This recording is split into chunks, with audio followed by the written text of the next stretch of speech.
Hello friends, स्वागत है आपके अपने चैनल स्टैंड बीपीएससी में। दोस्तों, आज का सेशन हम लोग नेक्स्ट वाले करेंगे क्योंकि इससे पहले बहुत सारे प्रकाशन का प्रैक्टिस सेट करवा दिया है, प्रीवियस ईयर का करा दिया है। और सिर्फ स्टैंड बीपीएससी पर सिविल कोड का स्पेशल वीडियो और बहुत सारे वीडियो सिर्फ इसी का चल रहा है। आप लोग जुड़ सकते हैं, फ्री ऑफ कॉस्ट है। और पीडीएफ भी टेलीग्राम पर प्रोवाइड किया जा रहा है जो भी सेट चल रहा है। ठीक है दोस्तों, तो उम्मीद करेंगे आप लोग वीडियो के लास्ट तक बने रहिएगा और पूरा जी जान लगाइए, पढ़िए। एग्ज़ाम आपका होगा मई में होने की संभावना है क्योंकि पटना असिस्टेंट वाला एग्ज़ाम 30 अप्रैल को होगा। उसके बाद आपका भी नोटिफिकेशन निकल जाएगा, तो मान कर चलिए कि मई में एग्ज़ाम होगा, तो आप तैयारी में लग जाइए। ठीक है, चलिए आज का सेशन हम लोग शुरू करते हैं। देखिए, पहला क्वेश्चन है, निम्नलिखित प्रश्न में दिए गए 4 विकल्प में से उस विकल्प का चयन करें जो मुहावरे का अर्थ व्यक्त करता है। चरपाई पकड़ना, ऑप्शन है निश्चित हो जाना, बीमार होना, दुखद होना, उत्तेजित होना। इसमें से क्या राइट आंसर होगा? तो दोस्तों, चरपाई पकड़ना का मतलब होता है बीमार होना। ठीक है, बीमार होना। वाक्य में प्रयोग, जैसे सोहनलाल अपने बूढ़ी माँ का ध्यान नहीं रखता है, जिस वजह से उसकी माँ कई महीनों से क्या चरपाई पकड़ बैठी है। तो इस तरफ का राइट आंसर क्या हो जाएगा? बीमार होना। ठीक है, क्लियर हो गया। देखिए अगला प्रश्न है, दिए गए शब्द के समानार्थी शब्द का चयन करें। आँख है, आँख के समान कौन है? तो देखिए ऑप्शन आपके सामने है, गगन, दूरदर्शी, सर्वदर्शी, लोचन। आँख का क्या होगा समानार्थी? तो लोचन मीन्स क्या होता है? आँख होता है, तो राइट आंसर लोचन हो जाएगा। उसके बाद दिए गए वाक्यांश के लिए एक सार्थक शब्द का चयन कीजिए। मरने की इच्छा, मरने की इच्छा को क्या बोलेंगे? ऑप्शन है मुमूर्षा, मुमूर्षु, मृत्युंजय, मुमुक्षु। इसमें से क्या राइट आंसर होगा? तो देखिए मरने की इच्छा वाक्यांश के लिए सही शब्द मुमूर्ष क्या हो जाएगा? मुमूर्षा। ठीक है, क्या हो जाएगा? मुमूर्षा। तो राइट आंसर मुमूर्षा हो जाएगा। सॉरी। अगला प्रश्न देखिए, अगला प्रश्न है दोस्तों, नीचे दिए गए वाक्यांश के लिए एक शब्द दिए गए विकल्पों में से चुनिए। जिस भूमि में कुछ उत्पन्न ना होता हो उसे क्या बोलते हैं? जिस भूमि में कुछ उत्पन्न ना होता हो उसे क्या बोलते हैं? तो देखिए, जिस भूमि में कुछ उत्पन्न नहीं होता है ना, उसे बोलते हैं उस्सुर। क्या बोलते हैं? उस्सर बोलते हैं। ठीक है, उस्सर। उस्सर मतलब निर्जन वीरान को बोलते हैं। ठीक है, तो राइट आंसर आपका उस्सर हो जाएगा। कृतज्ञ शब्द का विलोम शब्द कौन सा होगा? कृतज्ञ शब्द का विलोम शब्द कौन सा होगा? इसमें से ऑप्शन है कृतज्ञ, अकृतज्ञ, अनकृतज्ञ, अपकृतज्ञ। इसमें से क्या राइट आंसर होगा? देखिए, कृतज्ञ शब्द का विलोम शब्द होगा आपका क्या? कि कृतज्ञ हो जाएगा। जिन दोस्तों ने कमेंट किया है कृतज्ञ, उनका सही है। अगला प्रश्न देखिए, दिए गए वाक्यांश के लिए एक सार्थक शब्द दीजिए जिसका दमन करना कठिन हो। जिसका दमन करना कठिन हो उसे क्या बोलते हैं? ऑप्शन है दुर्बोध, दुर्जय, दुर्दम, दुर्गम। इसमें से क्या राइट आंसर होगा? देखिए, जिसका दमन करना कठिन हो उसे दुर्दम कहते हैं। क्या कहते हैं? दुर्दम। ठीक है, उसके बाद देखिए, दिए गए वाक्यांश के लिए एक शब्द दीजिए जिसके जिसके समान दूसरा ना हो उसे क्या बोलेंगे? जिसके समान दूसरा ना हो उसे क्या बोलेंगे? देखिए, जिसके समान दूसरा ना हो उसे अद्वितीय बोलते हैं, तो राइट आंसर अद्वितीय हो जाएगा। जिन दोस्तों ने अद्वितीय कमेंट किया है उनका बिल्कुल सही है। अगला प्रश्न देखिए, जिस पर आक्रमण हो वाक्यांश के लिए एक शब्द होगा। क्या होगा? तो दोस्तों, जिस पर आक्रमण हो उसके लिए आक्रांत शब्द का प्रयोग करते हैं। क्या करते हैं? आक्रांत शब्द का प्रयोग करते हैं। अगला प्रश्न देखिए, अगला प्रश्न देखते हैं। उसके बाद है, विफल का विलोम शब्द होगा। विफल का विलोम शब्द क्या होगा? तो विफल का विलोम सफल हो जाएगा। उसके बाद है, दिए गए शब्द के समानार्थी शब्द का चयन कीजिए। पर्वत है, पर्वत के समानार्थी क्या होगा? तो देखिए, पर्वत के समानार्थी नग होता है। और बोले पर्वत का तो शिखर भी बोल सकते हैं, पहाड़, अचल, भूचर, गिरी, मेर, ये सब बोल सकते हैं आप।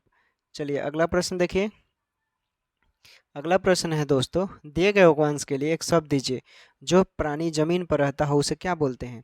जो प्राणी जमीन पर रहता है उसे क्या बोलते हैं? ऑप्शन आपके सामने है, जलचर, जमीनी, नभचर, थलचर। इसमें से क्या राइट आंसर होगा? तो देखिए, जो जल में रहता है उसे जलचर बोलते हैं, जो प्राणी जमीन पर रहता है उसे क्या बोलते हैं? थलचर बोलते हैं, तो राइट आंसर थलचर हो जाएगा। उसके बाद है, रिक्त स्थानों की पूर्ति के लिए सबसे उपयुक्त शब्द का चयन करें। पत्र का उत्तर शीघ्र देने की डैश करें। ऑप्शन आपके सामने है, इसमें से चुनना है क्या राइट आंसर होगा। देखिए, तो राइट आंसर अनुकंपा हो जाएगा। क्या हो जाएगा? अनुकंपा नहीं, माफ कीजिएगा, कृपा, ठीक ना, शीघ्र कृपा करें, ठीक है। अगला प्रश्न देखिए, अगला प्रश्न है दोस्तों कि एक मिनट रुकिए, थोड़ा नीचे करने दीजिए।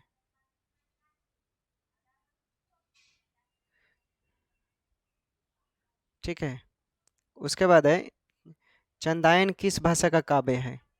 चंदायन किस भाषा का काव्य है? ऑप्शन है पहाड़ी, मैथिली, राजस्थानी, अवधी। इसमें से बताना है क्या राइट आंसर होगा। देखिए, चंदायन अवधी भाषा का काव्य है। कहाँ का है ये? अवधी भाषा का काव्य है। राइट आंसर आपका यही हो जाएगा, ठीक है। अगला देखिए,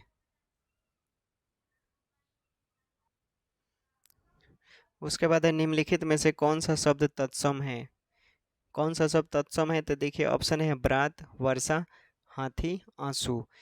इसमें से बताना है क्या राइट आंसर होगा। देखिए, विकल्पों में वर्षा शब्द जो है ना, वर्षा, ये क्या है आपका? तत्सम है, इसलिए राइट आंसर वर्षा हो जाएगा। उसके बाद देखते हैं, उसके बाद है नाक दबाने में मुंह खुलता है, इस लोकगीत का अर्थ क्या है? नाक दबाने से मुंह खुलता है, इस लोकगीत का अर्थ क्या है? ऑप्शन है ज़्यादा बातें करना, मुंह के अनुसार बातें, एक ही बात पर भिन्न भिन्न कथन, कठोरता से कार्य सिद्ध होता है। तो इसमें क्या राइट आंसर हो जाएगा? देखिए, नाक दबाने से मुंह खुलता है, इस लोकगीत का अर्थ होगा कि कठोरता से कार्य सिद्ध होता है। कठोरता से कार्य सिद्ध होता है, तो ये आपका राइट आंसर हो जाएगा। अगला प्रश्न देखिए, अगला है इनमें स्त्रीलिंग शब्द कौन सा है? ऑप्शन है रचना, सृजन, संपादन, समायोजन। तो स्त्रीलिंग शब्द बताना है, इसमें पकड़िए क्या राइट आंसर होगा। देखिए, रचना जो है देखने से ही पता चल रहा है स्त्रीलिंग है, ओके। उसके बाद उंगली पकड़ के पहुंचा, मुहावरे का क्या अर्थ है? उंगली पकड़ के पहुंचना, मुहावरे का मतलब क्या है बताइए। ऑप्शन है प्यार करने के लिए हाथ पकड़ना, धीरे धीरे साहस बढ़ने देना, ताकत का अनुमान लगाना, या मन में बढ़ना।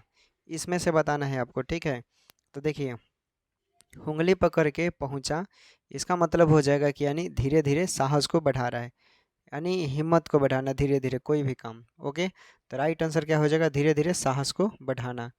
अगला प्रश्न देखते हैं, अगला प्रश्न है दोस्तों, इनमें से कौन सा शब्द कमल का प्रवाची नहीं है? इनमें से कौन सा शब्द कमल का प्रवाची नहीं है? ऑप्शन है राजीव, नलिन, उत्पल, रसाल। राजीव, नलिन, उत्पल, रसाल। तो बताइए इसमें से कमल का प्रवाची क्या होगा। देखिए, कमल का प्रवाची आपका इसमें पूछ रहा है नहीं है। तो देखिए, उत्पल में होता है नलिन, राजीव, रसाल कमल का प्रवाची नहीं है, ओके। D right answer. हर रोज में कौन सा समास है? हर रोज में कौन सा समास है? देखिए, हर रोज में ऑप्शन आपके सामने है, अवयवी भाव समास, द्वंद्व समास, तत्पुरुष समास, बहुब्रीहि समास। इसमें से क्या राइट आंसर होगा?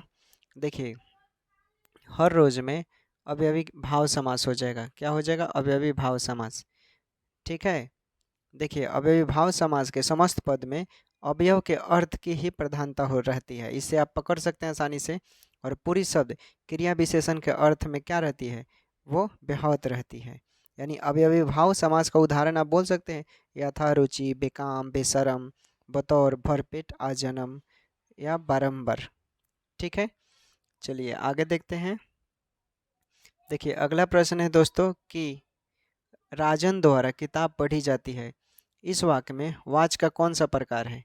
राजन द्वारा किताब पढ़ी जाती है, देखिए, राजन द्वारा किताब पढ़ी जाती है, इस वाक्य में कर्म वाच्य है। क्या है? कर्म वाच्य, ठीक है। क्या है? कर्म वाच्य।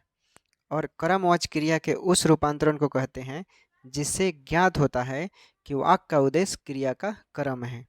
कर्मवाच्य में कर्ता के आगे से या द्वारा कारक चिन्ह हमेशा लगा रहता है, लेकिन कर्म के आगे कारक चिन्ह नहीं लगता है। यानी बिना कर्ता के भी कर्मवाच्य के वाक्य बनते हैं। उदाहरण के लिए जैसे मैं आपको बता दूं, पत्र भेज दिया गया, क्या? पत्र भेज दिया गया, ऐसे पकड़ लेंगे अब, ठीक है।